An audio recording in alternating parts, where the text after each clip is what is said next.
ये वहीं से होता है, होना होता ना, लेकिन डेड बॉडी बिना पोस्टमार्टम के कैसे आता है? आप भी प्रशासन में अरे वहाँ नहीं हो रहा, वहाँ किसी का नहीं हो रहा। ये तो कारण नहीं है, ये लॉ भी नहीं है, नहीं हो रहा है ये तो क्या हो? मैं तो आप बताइए वही तो बोल रहे हैं, कोई भी स्टैम्पेड हो या कोई भी एक्सीडेंट हो, नहीं हो, पोस्टमार्टम नहीं होगा। ये उत्तर प्रदेश सरकार में हम लोग देखे हैं। आज तक यहाँ पर ज्ञानेश्वरी एक्सीडेंट हुआ, यहाँ कितना बड़ा बड़ा एक्सीडेंट है, 3 दिन 4 दिन 9 दिन तक हम लोग पोस्टमार्टम करके डेड बॉडी हम लोग यहीं पे दिए। आप लोग पोस्टमार्टम नहीं किया। गाड़ी ढुके देखो तो आगे देखो কালকে একে বললাম বারবার যে এই ছোটদা এদিকে তো হ্যাঁ কিছু পাবো না।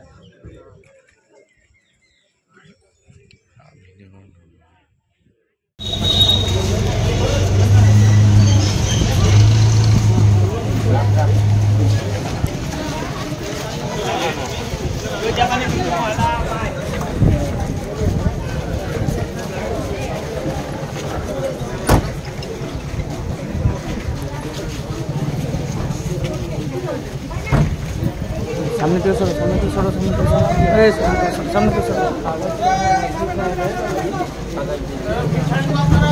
देखिए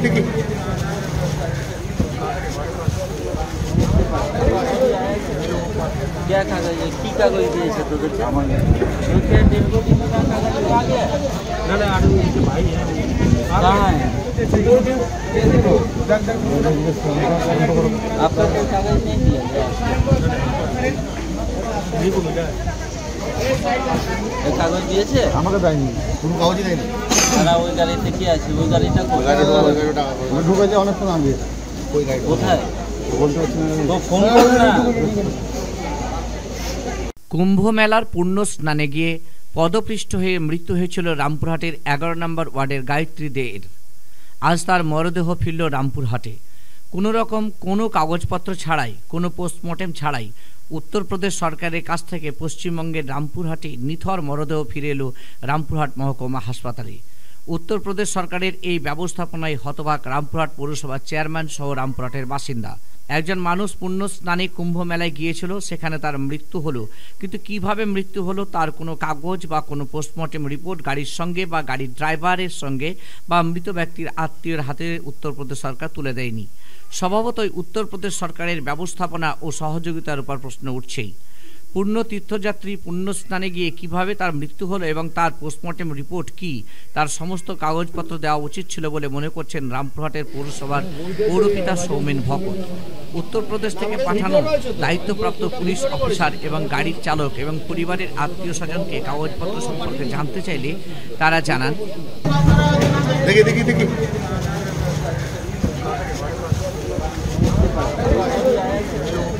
क्या कागज है, की कागज दिए तो भाई है कहाँ है आपका कोई कागज नहीं दिया गया? কাগজ দিয়েছে আমাকে দেয়নি, কোনো কাগজই দেয়নি। না, ওই গাড়িতে কি আছে? ওই গাড়িটা ঢুকেছে অনেক সময় আগে। ওই গাড়ি কোথায় বলতে পারছি না, ফোন করো না। উত্তরপ্রদেশ সরকারের অব্যবস্থার প্রশ্নের উত্তরে রামপুরহাট পৌরসভার চেয়ারম্যান সৌমেন ভকত বলেন, আজ 3 দিন ধরে আমাদের প্রশাসন থেকে ওখানে বলা হচ্ছে এবং ওইখানে তার পরিবারের লোককে পাঠিয়েছিলাম, ডেড বডি এসছে, কিন্তু ডেড বডিটা এসে ভগবান ভরসায় কোনো কাগজপত্র নাই, কিছু নাই। এবং ওখানকার সরকারের যে সমস্ত অফিসার আছে, ওইখানে সরকারের যারা বলছে এত করছি কোনো করে না, মানুষকে ভাঁওতা বাজিয়ে দিচ্ছে। একটা ডেড বডি কি করে বিনা কাগজে আসতে পারে? যে পুলিশ পার্সন এসছে সে কিছুই বলতে পারে না যে আমরা ডেড বডি এনেছি বা কী এনেছি, কিসের জন্য এনেছি, কোনো কিচ্ছু বলতে পারে না।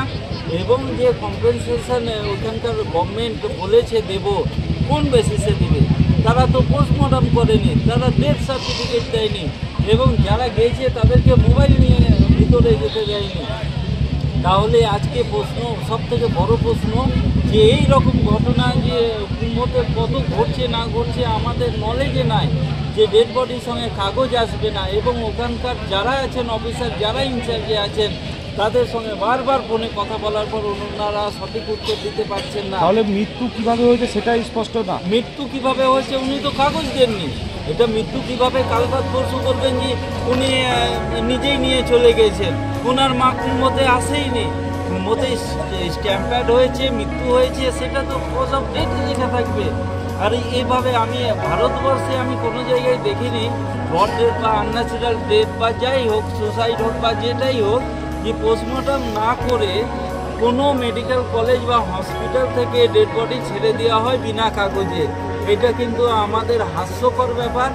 এবং উত্তরপ্রদেশের আমরা শুনেছিলাম সুশাসন অনেক ভালো, কিন্তু আমরা যেটা চোখে দেখতে পাচ্ছি মানুষকে বোকা সাজাচ্ছে এবং মানুষকে মূর্খ বানাচ্ছে, এবং যারা কুম্ভ স্নান করতে যাচ্ছে তাদেরকে বিপদে ফেলছে সরকার। তাহলে উত্তরপ্রদেশের যিনি পুলিশ এসেছেন ওনাকে কি আটকে রেখেছেন এখন? না, দেখুন, প্রশাসনিক কাজ, আমি কাউকে আটকে দিলাম, কেউ এসে আটকে দিলাম, বিক্ষোভ আমাদের মনে আছে, বিক্ষোভ আছে, কিন্তু আমরা জানাবো, আমাদের প্রশাসনিক লেভেলে জানাবো, আমাদের মুখ্যমন্ত্রীকে জানাবো, আমরা ডিএম এসডিও সাহেবকে জানাবো, পরিবারকে সঙ্গে নিয়ে যদি আবার আমাদেরকে প্রয়াগরাজ যেতে হয় তার পরিবারকে সঙ্গে নিয়ে আমরা নিজে যাব।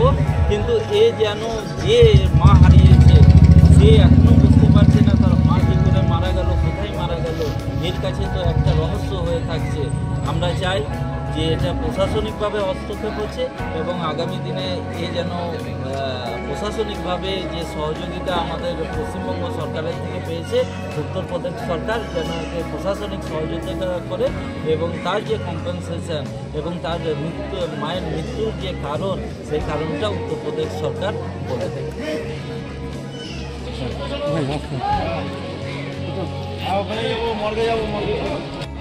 ওখানে যত পুলিশ রাস্তাতে ছিল আমাদেরকে জিজ্ঞাসা হচ্ছিল, আমরা এই লাশ আনতে যাচ্ছি, অফিসার বলছে এই দিকে যাও, এই রাস্তায় যাও, ওখানে গিয়ে ওই অফিসারকে জিজ্ঞেস করছি, উনি বলছেন এইদিকে যাও। মানে প্রথমে আমাকে গোটাটা ঘুরিয়ে 4 পাক ঘুরিয়ে, মানে গোটা কয়েকটা ঘুরিয়ে তারপর হসপিটালে আমরা সত্যি পরে বললো।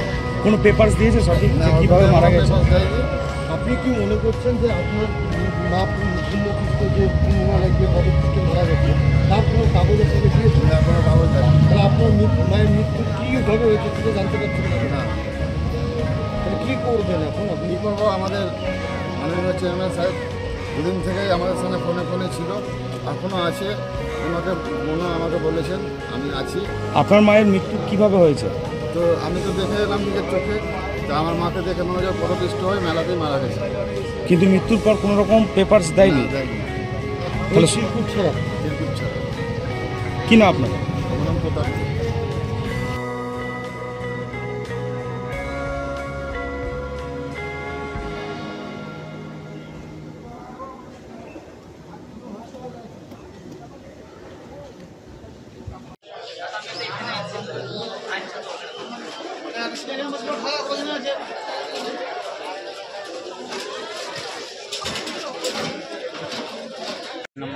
গাড়ি নাম্বার লিয়ে যাবে, আমি গাড়িটা দেখছি যে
বাংলা ও বাঙালির গর্ব পাঞ্জাবি, আর কোয়ালিটি সম্পন্ন পাঞ্জাবি মানেই পাঞ্জাবি কর্নার।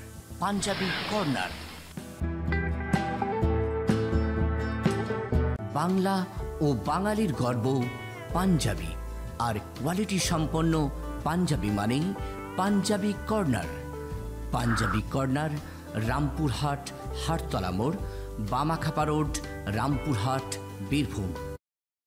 আপনারা দেখছেন দি নিউজ টুডে বাংলা, বাংলার খবর, বাঙালির খবর।